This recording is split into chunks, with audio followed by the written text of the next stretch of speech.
Христэд итгэгчид бидний амьдралд ариун сүнсний хийдэг нэгэн онцгой ажил бол биднийг Бурханд зориулан тусгаарлах буюу ариусгах явдал юм.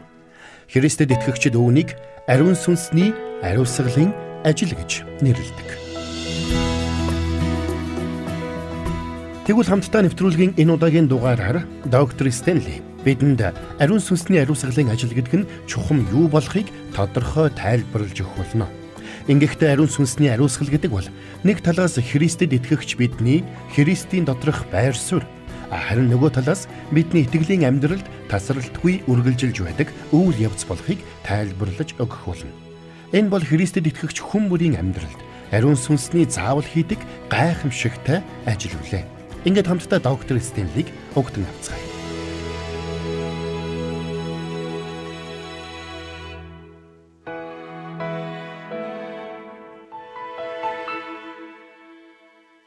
Хизээ нэгэн цагт хэн нэгэн Христэд итгэвч хүн надад ийм юр бусын үйл явдал тохиолдоод би ариун сүнсийг ингэж гайхамшигтайгаар мэдрээд тэр цагаас хойш миний амьдрал бүхэлдээ өөрчлөгдсөн гэж ярихыг та сонсч байсан уу? Тэдний амьдрал тохиолдсон гайхамшигтай зүйлсийн талаар сонсохдоо та Бурхан яагаад миний амьдралд ийм зүйл хийдэггүй юм болоо гэж гайхаж байсан уу? Хэнд нь ийм зүйл тохиолдолд хэнд нь ийм зүйл тохиолддоггүй юм болоо гэж мөн надад хандсан Бурханы төлгөө чухам юу юм болоо гэж та гайхаж байсан уу? Тэгвэл сүүлийн номлолууд дээр би ариун сүнс итгэвч бидний амьдралд хэрхэн ажилдаг талаар олон зүйлсийг цувралаар хуваалцсан. Тэгвэл өнөөдөр би та бүхэнтэй ариун сүнс итгэвч бидний амьдралд хийдэг өөр нэгэн чухал зүйлийн талаар ярилцахыг хүссэн юм. Энэ бол итгэвчдийг ариусгах ариусал юм. Магадгүй та өмнө ариусал гэдэг үгийг сонсоод энэ нь яг юу гэсэн үг юм болоо гэж гайхаж байсан байж болох юм. Эсвэл та энэ үгийн утгыг бүрэн ойлгодог байж ч болох юм. Магадгүй та энэ үгийн талаар өөр хоорондоо ялгаатай хэд хэдэн тайлбаруудыг сонсоод дунд нь эргэлзэж тэнэгэлзэж байсан ч болно. Тэгвэл аль нь ч байлаа гэсэн энэ бол ариун сүнсний итгэвч нэг бүрийн амьдралд хийдэг хамгийн чухал ажлуудын нэг гэдгийг бид ойлгох хэрэгтэй. За тэгэхээр ариун сүнсний ариусгалын талаар зөв ойлголттой болохын тулд бид 3 чухал зүйлийг ярмаар байна. Нэгдүгээрт бид ариусгалын тухай ярихдаа энэ бол Христийн доторх бидний байр суурь гэдгийг ойлгох хэрэгтэй. Өөрөөр хэлбэл энэ нь Бурхан биднийг хэрхэн харж байна вэ гэдэгтэй шууд холбоотой ойлголт юм. Энэ нь танд бага зэрэг ойлгомжгүй санагдаж байж болох юм. Үүнийг би тайлбарлаж өгье. Энэ нь бид Бурханы нэгүслэр аврагдах үед буюу Есүс Христийг аврагч эзнээ болгон хүлээн авах үед бид ариусгагддаг. Энэ нь ариун сүнс бидний дотор нутаглаж биднийг Бурханд зориулан тусгаарладаг гэсэн үг. Тиймээс Христэд итгэсэн хүмүүс бид бүгдээрээ Бурханд үйлчлэхээр Бурханы төлөө тусгаарлагдсан. Түүний мэлмид ариун хэмээн үзэгдэх болсон ариусгагдсан хүмүүс юм. Тэгвэл энэ байр сууриа бид хэр удаан хадгалах вэ? Дахин нүгэл үлдэх хүртлээ юу? Үгүй. Бид байр суурийн хувьд Бурханаар ариусгагдсан бидний үйлсээс ангид байсан юм. Тиймээс энэ бидний үйлсээс шалтгааллахгүй гэсэн үг. Нөгөөтэйгүр бид үүнийг мэдэрдэггүй. Тиймээс дөнгөс сая би ариусгагдаж ариусгалын байр суурийг хүлээж авлаа. Би дөнгөс сая үүнийг мэдэрлээ гэж хэлэх ямар ч боломж байхгүй гэсэн үг. Харин итгэлийн амьдралаа эргэн харахтаа Христэд итгэсэн тэрл мөчөд бид ариун сүнсээр тусгаарлагдаж ариусгалыг хүлээж авсан болохоо ухаардаг юм аа. Тэгэхээр бид нэг зүйлийг ойлгох хэрэгтэй. Христэд итгэсэн итгэгч бүр Бурханаар ариусгагдсан буюу ариусгагдсан байр суурийг хүлээж авсан юм. Үүнд ямар нэгэн урсгал чиглэл хамаагүй.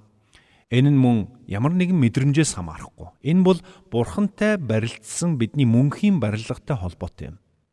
Гэхдээ бид ариусгал гэдгийг зөвхөн байр суурь гэж үзвэл явцсан хэрэг болно. Учир нь ариусгал гэдэг нь үүнээс илүү утгыг агуулдаг юм. Бид бүгд Есүс Христэд итгэсэн мөчөд авралыг авсан. Бидний аврал нь хэдийн бүрэн гүйцэд болсон. Гэхдээ нөгөө талаас бид өдөр тутмын амьдралдаа гэм нүглийн хүчээс өдөр бүр аврагдсаар байдаг юм. Тэгвэл ариусгалын тухай ойлголт ч мөн үүнтэй адил юм. Ариун сүнс биднийг Бурханы хүүхэд болгон ариусгасан. Энэ бол бидний байр суурь. Гэхдээ үүгээр зогсохгүй ариусгалын үйл явц бидний амьдралд өрнөсөн байдаг. Хамтдаа Колосын 3 дугаар бүлгийг гаргаад харах юм бол энд Илч Паул Христэд итгэгч бид хэрхэн амьдрах учиртайг тодорхой тайлбарласан байдаг. Өөрөөр хэлбэл бид эдгээр үгсийн дагуу амьдрах үед ариусгалын амьдралаар амьдарч байдаг гэсэн үг юм. За ингээд хамтдаа Колосын 3 дугаар бүлгийн 5-аас 8 дугаар ишлэгийг харъя. Би танд дуудаж өгье. Тиймд та нар газар дээрх эрхтнүүдийг үхвэл. Энэ садар самун бузар булаа тачаал, муу хүсэл, шунхаарал болон шүтэн шүтэх явдал юм. Эдгээрээс болж Бурхны хилэн, өөрөөр хэлбэл дуулуургүй хөвгүүд дээр ирэх болно гэсэн. Та нар тэдгээрийн дотор амьдарч байхдаа үнэндээ тэдгээрийн дотор алхаж л явсан. Харин эдүүгээ та нар бас уур хилэн, хорон санаа, гүтгэлэг болон амнаас гарах жигшүүрт үгс бүгдийг нь зайлуулж хаях тун. За тэгэхээр эдгээр зүйлс нь Христийн дотор буй бидний мөн чанартай үл нийцэх зүйлс юм. Харин бид ариун сүнсний хүчээр эдгээр зүйлсийг амьдралаасаа таягдан хаях нь өөрөө ариусгалын үйл явц юм. Ариусгалын үйл явц буюу ариусгалын амьдрал дунд бид ариун сүнсэнд буулт хийж, түүнд найдаж, түүнд амьдралаа бүрэн даатгаж, түүнийг дуулууртаа дагах учиртай юм. Тэгж байж бид Бурхны хүслийн дагуух амьдралаар амьдарч чадна гэсэн үг. Тиймээс хамтдаа ариун сүнсний хүчээр ариусгалын замаар тууштай алхаж, бидний амьдралд шургалан орж ирдэг альва ёрын муу бүхнээс өөрсдийгөө тусгаарлан амьдрцгаая гэж би та бүхнийг уриалмаар байна. Учир нь бид ариун сүнсийг дуулууртаа дагаж, түүнд бүрэн итгэж найдан түүний удирдамжийг дагахтаа бэлэн байна гэдэг нь өөрөө бид ариусгалын процессор алхаж байна гэсэн үг юм. Яагаад гэвэл энэ нь бидний амьдралд ганцхан удаа болоод зогсчихдаг зүйл биш. Энэ нь бидний бүхий л амьдралын туршид үргэлжилсээр байх болно. Заримдаа энэ үйл явц биднийг амаргүй сонголтын өмнө аваачдаг. Ариун сүнс заримдаа бидэнд чи энэ хүнээс харилцаагаа таслах хэрэгтэй. Чи ийм хүмүүстэй нийлхэ болох хэрэгтэй. Чи ийм харилцаагаа өөрчлөх хэрэгтэй гэх мэтэр сануулдаг. Биднийг зарим зүйлсээс бие татаж авахыг сануулдаг.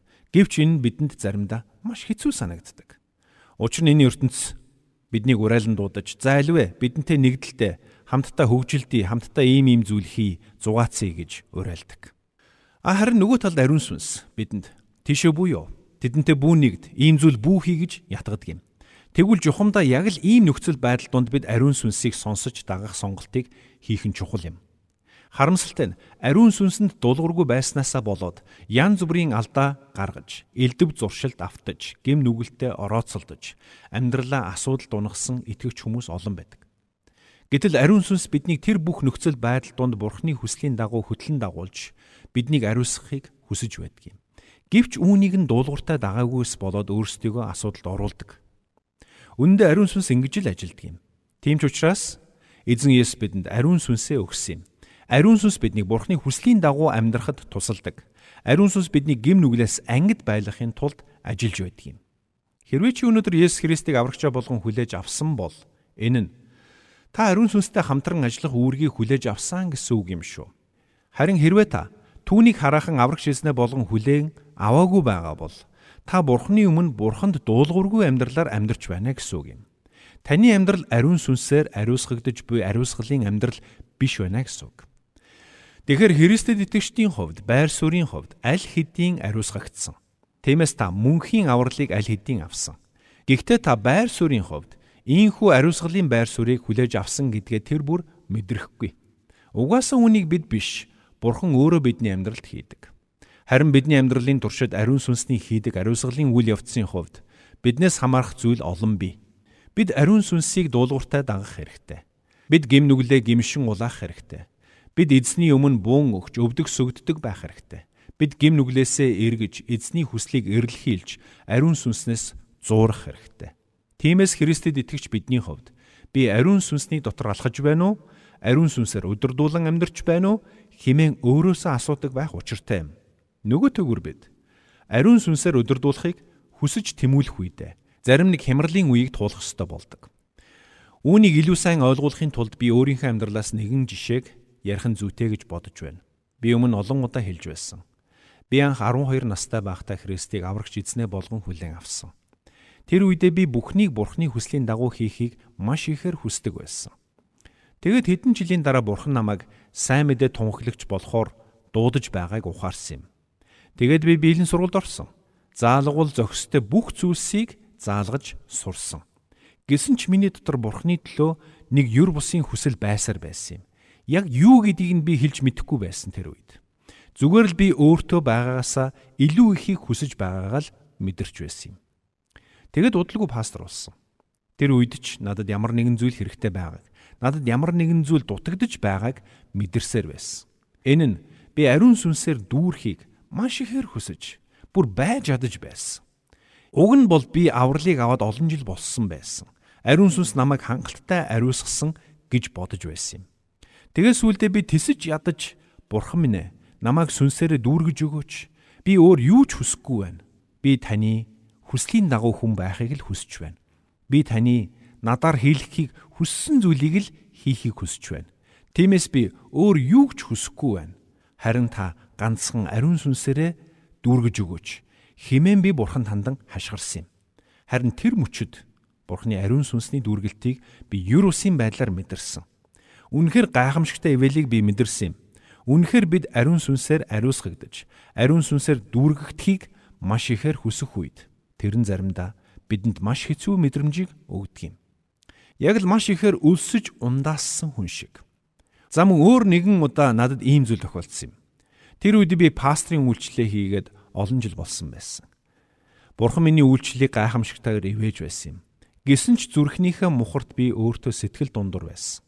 Уг нь эргэн тойрноо харахаар бүх зүйл хэвийн байгаад байдаг. Цуглаа маань өсөж гаднаас нь харахад бүх зүйл сайн сайхан байсан.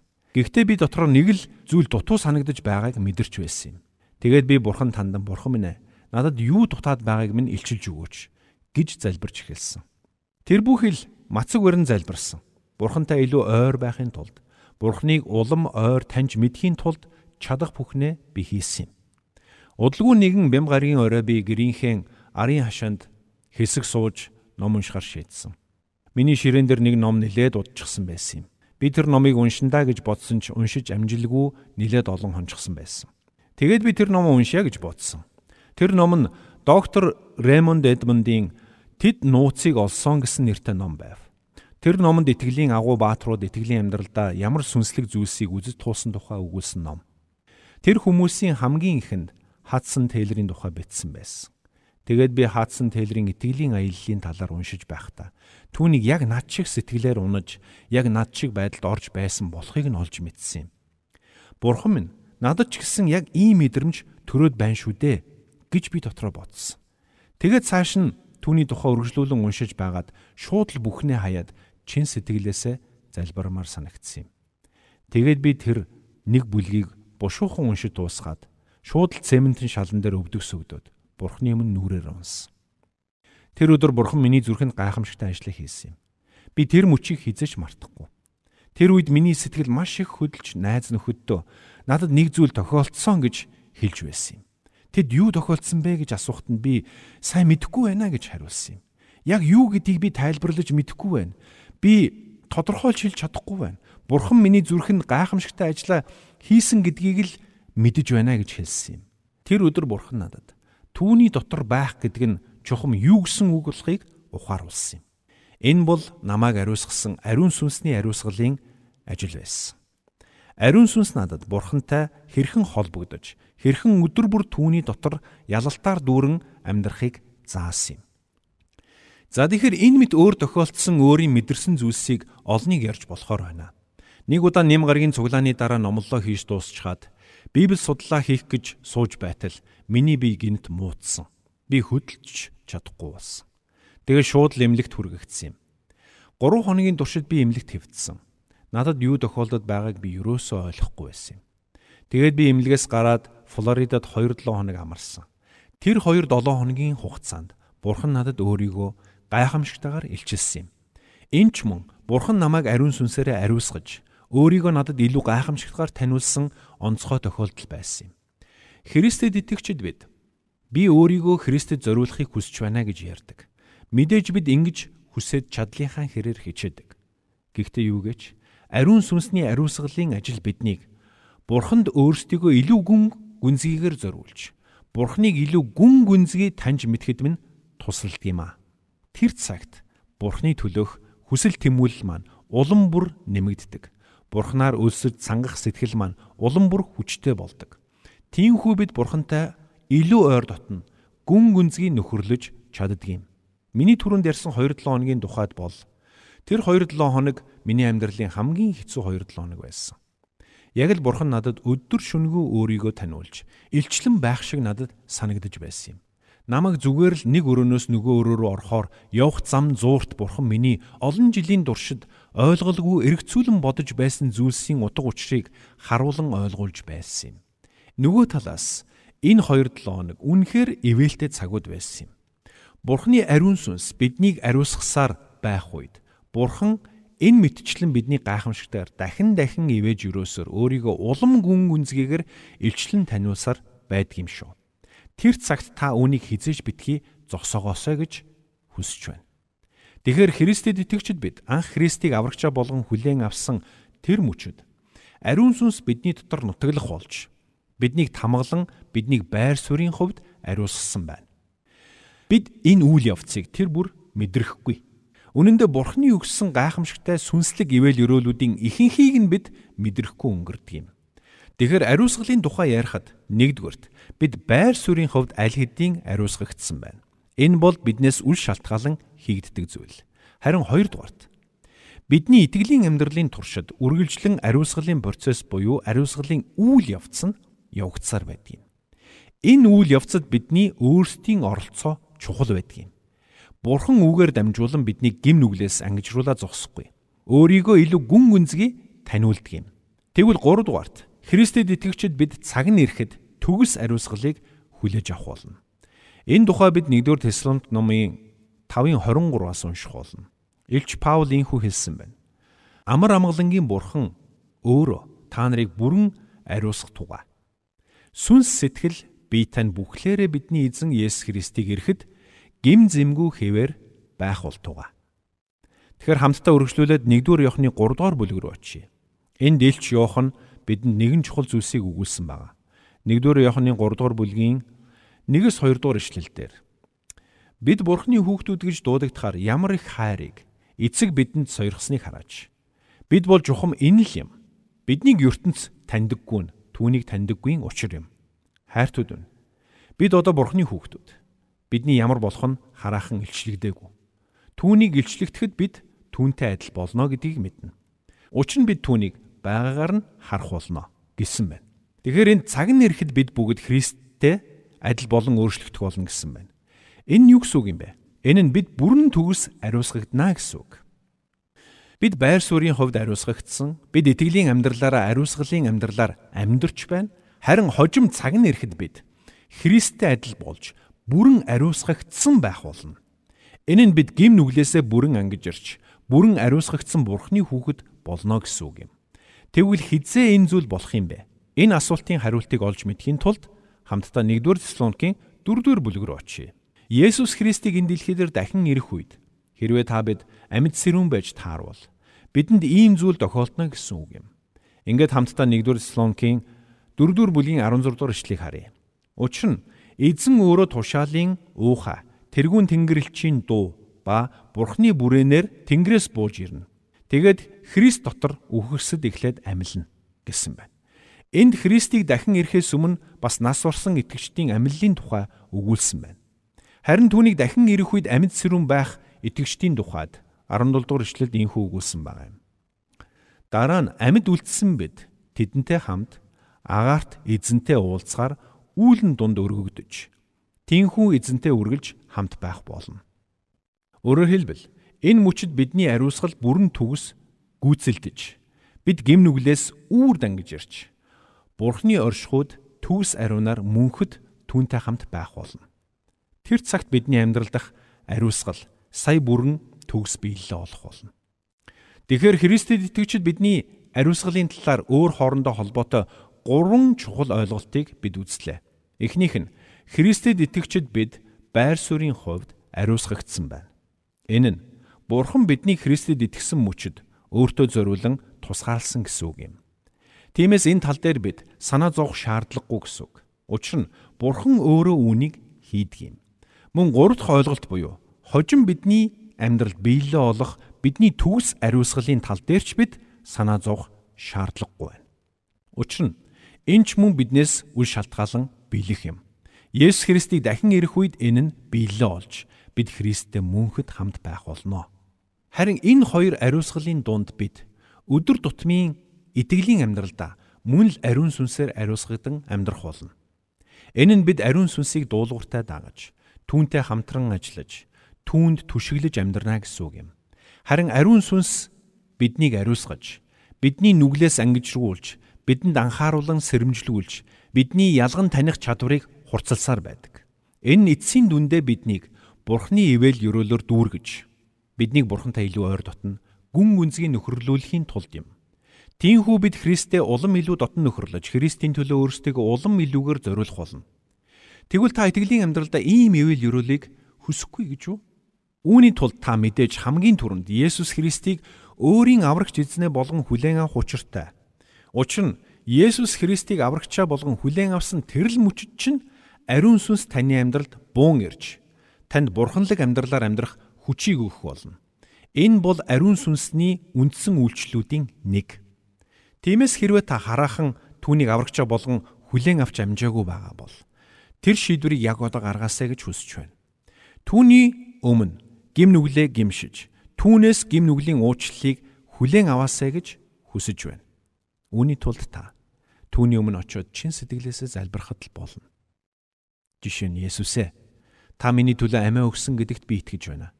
Танд итгэх итгэлээр гим нүглээ уучлуулахыг хүсэж байна.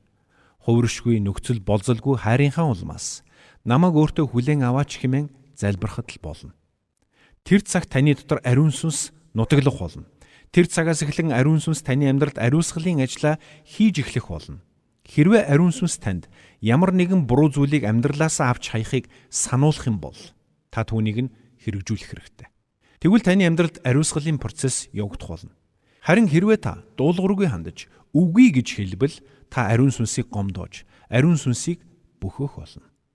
Эцэст нь би танд хэлье. Өнөөдөр Бурхан бидэнд юу хүсдэг юм бэ? Тэр хамгийн сайныг хүсдэг, цаг ямагт.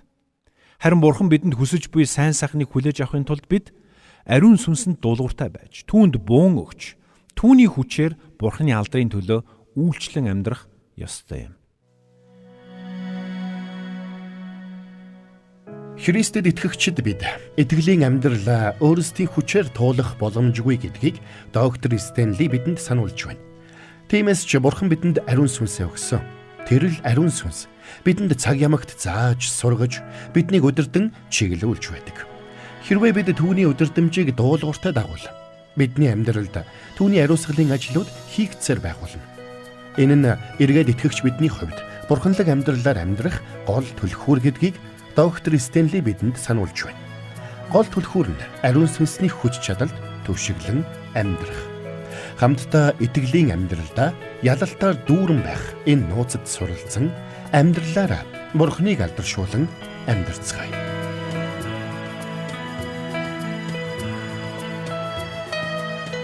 Бурханд тэмүүлсэн сэтгэл хүмүүсийг энэрх зөрхөөр амьдрахад туслах номлогч доктор Чарлз Стенлигийн хамттай нэвтрүүлэг сонсогч танд хүрлээ.